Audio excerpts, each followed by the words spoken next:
गर्मी के दिन थे और इस बार गर्मी भी बहुत ज़्यादा थी। ज़्यादा गर्मी की वजह से सब नदियाँ, तालाब, दरख्त सूख गए थे।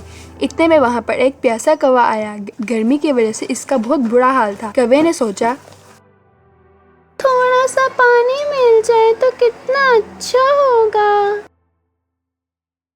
उड़ते उड़ते कौवे ने तालाब, नदी सब तलाश किया। गर्मी की वजह से सब सूख चुके थे। कौवे की प्यास और भी बढ़ने लगी। कौवे ने कहा,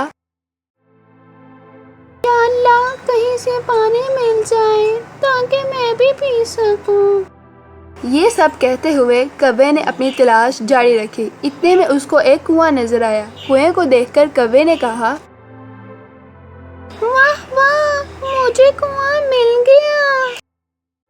जैसे ही कौवे ने कुएं में देखा तो कुआं बगैर पानी के सूखे पड़ा। ओह नहीं।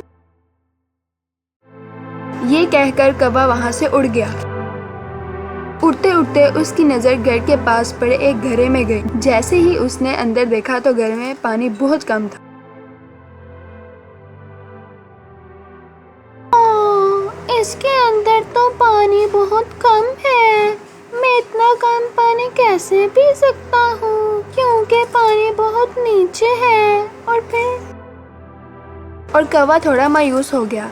इतने में उसकी नज़र पास पड़े कंकर पर पड़ी। इतने में उसको एक आइडिया आया। उसने एक एक करके कुछ कंकड़ियां पानी में डाली। धीरे धीरे पानी ऊपर आने लगा। कौवे ने जी भरकर पानी पिया और अपनी प्यास बुझाई।